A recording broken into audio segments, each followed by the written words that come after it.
In a world dominated by power, wealth, and technology, where billionaires build fortresses and trust no one, one story stunned America, and later the world.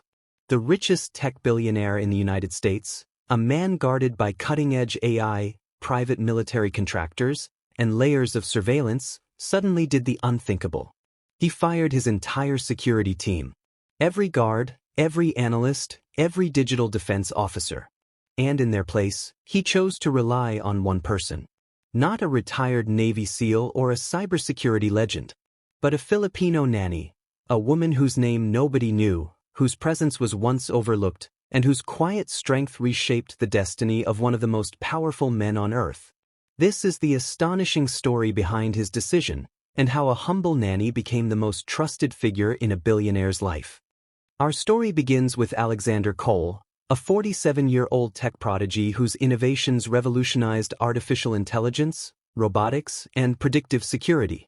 His fortune surpassed $200 billion, making him the wealthiest man in America. His home, a sprawling smart estate in Northern California, was protected by autonomous drones, thermal sensors, biometric locks, and a private army of former intelligence operatives. From the outside, Alexander's life seemed invincible. But behind the algorithms, the patents, and the astronomical net worth lived a man drowning in paranoia. Success had brought him power, but also enemies, competitors, hackers, and stalkers. Fear had become his constant companion. The more advanced his security system became, the more imprisoned he felt inside his own empire. Alexander rarely slept peacefully. Every night, he woke up to alerts, false threats, suspicious pings, unidentified signals. His security team took every anomaly seriously, intensifying his anxiety. He stopped attending public events, stopped meeting investors in person, stopped trusting friends. Even his closest employees walked on eggshells around him. His life was a high-tech cage of his own creation. But in the shadows of this luxury and panic moved the only person who seemed untouched by the billionaire's spiraling fears, Alma Rosales, his son's Filipino nanny. Alma, age 52, from Batangas City, was hired nearly 10 years earlier. She was soft-spoken, gentle, and warm, a comforting presence among cold machines and robotic routines. And while Alexander trusted no adult, he trusted Alma with his child wholeheartedly. Alma had practically raised Alexander's son, 7-year-old Ethan. She cooked for him, taught him Filipino lullabies, and made sure he experienced childhood joy in a world saturated with technology. For Ethan, Alma wasn't an employee, she was his second mother. And unknown to the billionaire, Alma had also become the only person Ethan trusted enough to confide his fears. The little boy had noticed his father's growing paranoia. He felt the tension, saw the security men with rifles, heard the alarms, and sensed his father slipping away emotionally. Alma was the one who comforted him during nightmares, holding him the way only mothers can. Little did Alexander know that Alma's calm presence was not only saving his son, but would soon save him too. The turning point occurred on a seemingly ordinary Tuesday. Alexander's security system flagged a credible threat. A suspicious figure appeared near the perimeter fence. Drones swarmed. The tactical team rushed in formation. Alarms echoed through the estate. Alexander panicked, believing someone was coming to kill him. Ethan burst into tears, terrified by the chaos. And in the heart of the storm, only Alma remained composed. While highly trained soldiers barked orders, Alma moved toward Ethan, shielding him with her body and leading him to safety with a calmness that silenced the child's fear. When Alexander ran to check on his son, he found Alma holding Ethan tightly, whispering prayers in Tagalog. That moment struck him deeply, because the multi-million-dollar team was panicking, but the nanny stood fearless. The threat turned out to be harmless, a lost hiker wandering too close to the estate. But Alexander couldn't forget what he witnessed.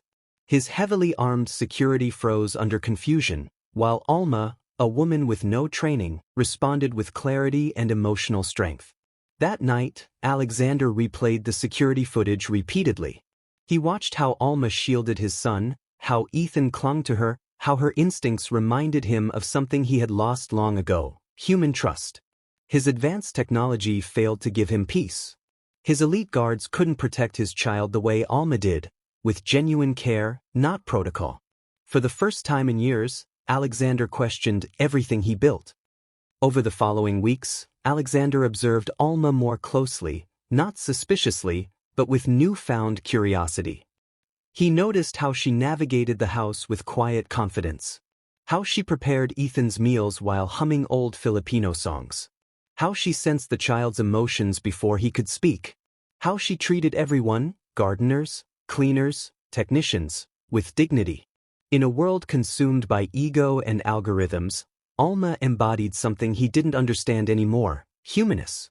He began having short conversations with her, something he had avoided with staff for years. Alma never spoke to him with fear, never exaggerated politeness, and never tried to impress him. Her respect was sincere. And slowly she became the only person who spoke to him like a human, not a billionaire. One evening, while Alma was cooking adobo in the kitchen for Ethan, Alexander entered quietly. He asked her why she wasn't afraid during the security scare. Alma wiped her hands on her apron and answered simply, "Sir, fear stops the mind. When you care for someone, you don't think, you protect." Her answer stunned him. No AI model, no security advisor, no psychologist had ever explained courage so purely. It was a revelation. For a man who had solved complex algorithms, invested in quantum computing, and built machines that could write their own code, it was humbling to hear wisdom from someone society often overlooked. But that humility cracked something inside him. A crack wide enough for trust to finally enter. As days passed, Alexander realized something profound. He trusted Alma more than anyone he employed. More than the 80-person security team watching his estate. More than the executives running his companies. More than his legal advisors, who had shaped his public persona. Because Alma cared for his son, not his wealth. Her loyalty wasn't bought, it was given freely. And that was priceless. He began relying on her for small decisions about Ethan, then for emotional support. Alma became a compass in his chaotic world. For the first time in years, Alexander slept peacefully, not because of technology, but because Alma tucked Ethan into bed and reassured him that everything was going to be okay. Then came the incident that shattered the last remnants of his trust in his security staff. Alexander discovered that 2 of his top security contractors had leaked confidential data to a rival tech firm: access logs, surveillance patterns, and even personal movement schedules. It was espionage of the highest level. When confronted, the contractors played innocent, but digital evidence was irrefutable. Betrayal hit Alexander like a tidal wave. The people paid to protect him were quietly endangering him. That night, he sat alone in his control room, staring at screens, trembling, not from fear of an outside threat, but from the realization that danger had been inside all along. It was Alma who found him. She noticed he missed dinner, something he never did with Ethan. She entered the control room, gently touched his shoulder and asked, "Sir, have you eaten?" Her simple question broke the dam. Alexander confessed the betrayal and the crushing weight of distrust that consumed him. Alma listened without judgment. She told him stories of her life back home, where people survived not by wealth, but by trusting their neighbors, their families, and their faith. "Money builds high walls," she said, "but trust builds strong homes." Her words pierced him more deeply than she realized. In that moment, Alexander knew what he had to do, no matter how shocking it would appear to the world. The next morning, he made the most controversial decision of his career. He gathered his entire security division, contractors, analysts, former elite soldiers, and terminated every single contract. The estate fell silent as armored vehicles departed and drones were deactivated. The tech world erupted in disbelief when news leaked that the richest man in America had dismissed all security forces. Were there threats? Was he losing control? Had he gone insane? But Alexander didn't care about speculation. He had made his choice with unwavering certainty.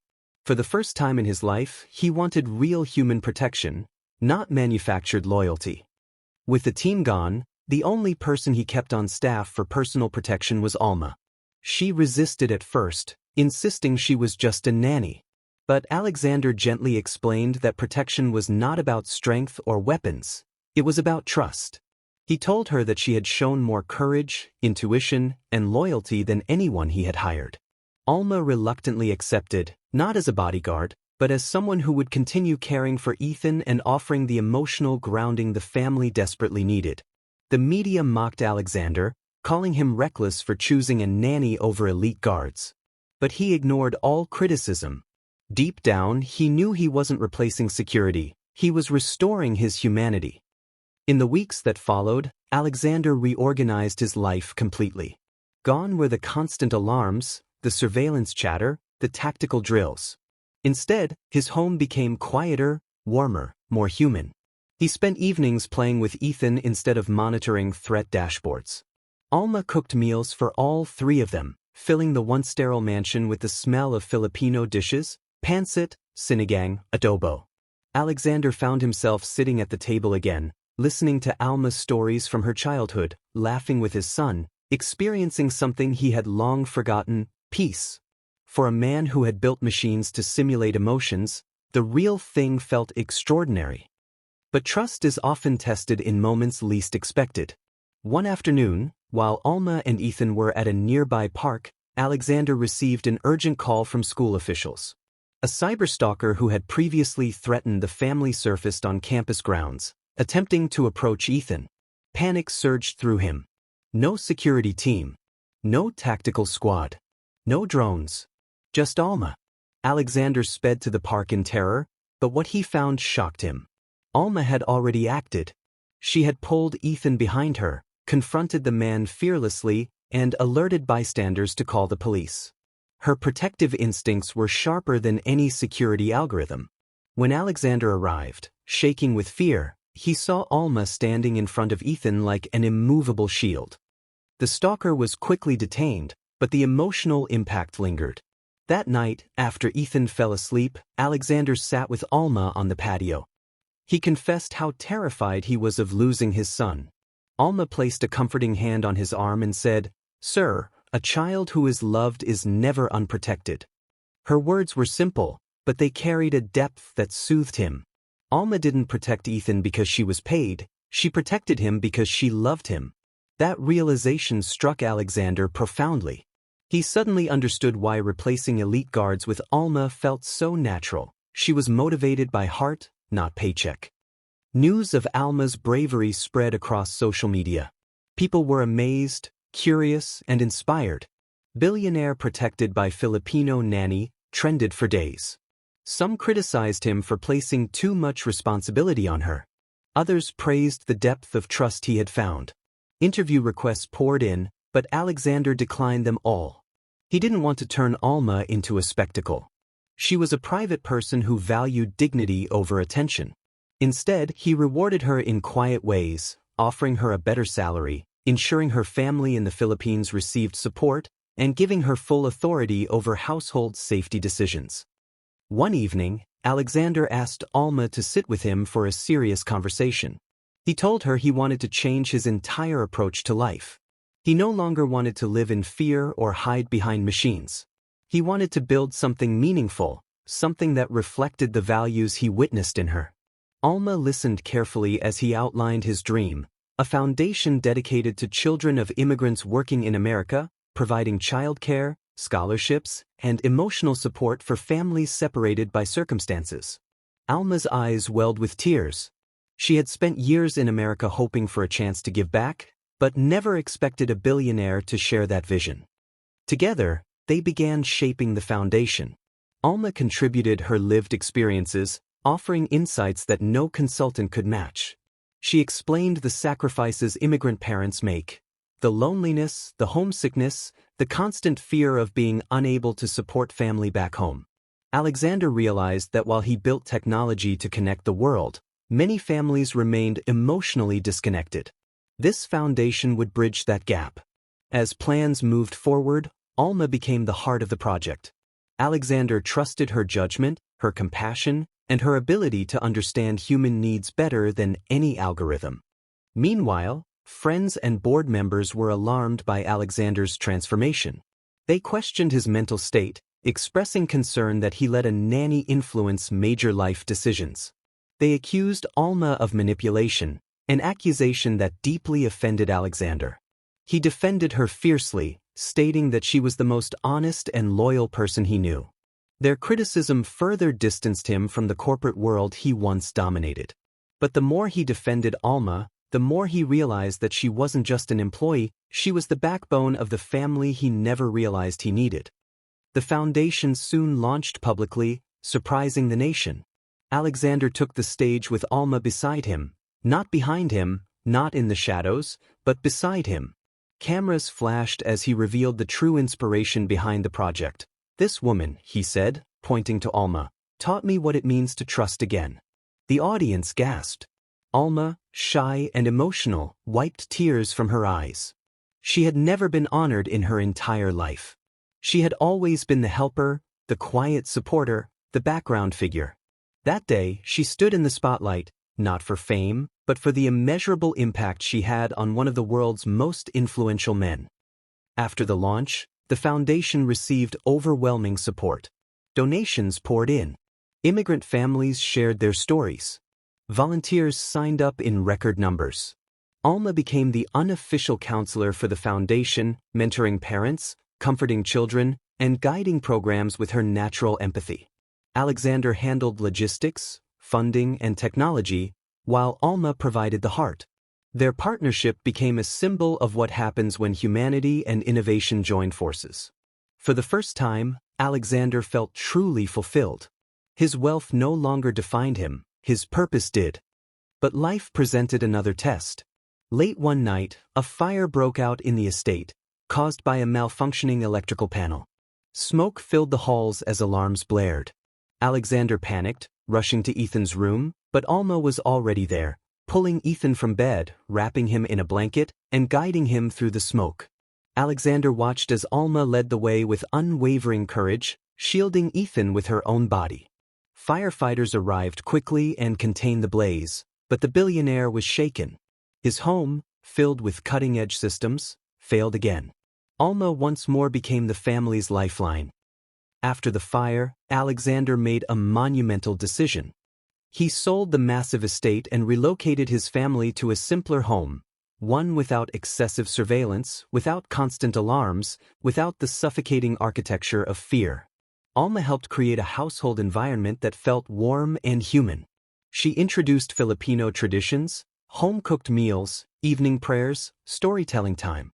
Alexander was astonished by how quickly the atmosphere changed.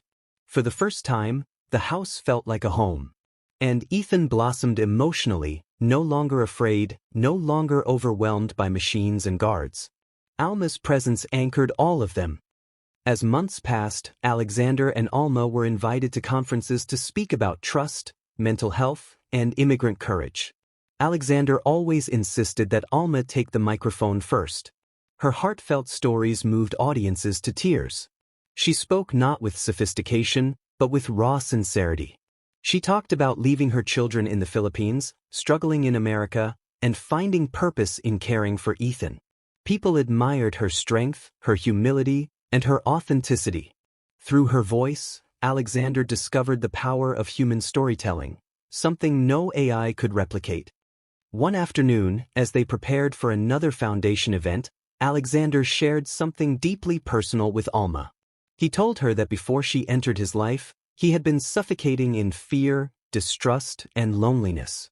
He confessed that he had once considered giving up everything, stepping away from his company, from society, even from life itself.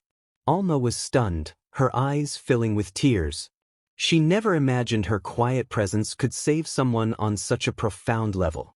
She held Alexander's hand gently and told him, "Sir, sometimes God places people in our lives not by accident, but by purpose." Her words carried a weight that healed him more than any therapy session. Alexander's transformation inspired millions.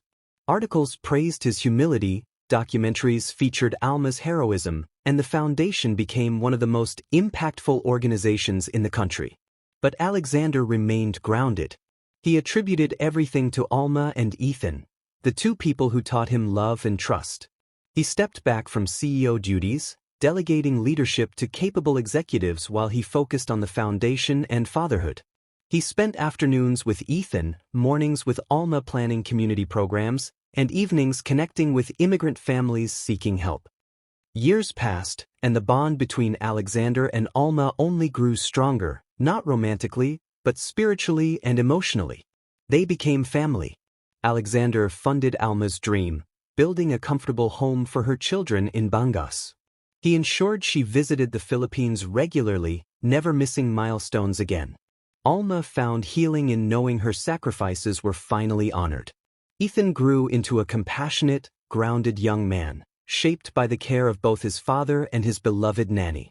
Together, they created a life that was not defined by wealth, but by connection. When Alexander eventually granted a rare interview, he was asked why he trusted a nanny more than elite security forces. His answer became iconic: "A gun can protect your body, but only love can protect your life." The world paused. Those words resonated across cultures, reminding people of the quiet heroes in their own lives, nannies, mothers, guardians, caregivers, whose sacrifices often go unnoticed. Alma's story became a symbol of immigrant resilience, of kindness overcoming fear, of humanity triumphing over technology. This is the extraordinary journey of how the richest tech billionaire in the U.S. fired his entire security team and chose to trust only his Filipino nanny. But beyond wealth, beyond headlines, beyond technology, this is a story of healing, of how one woman's quiet courage became the shield that no machine could replicate. Alma didn't save Alexander with weapons or code, she saved him with compassion, loyalty, and love. In a world obsessed with power, this story reminds us that sometimes the strongest protector is the one who simply cares.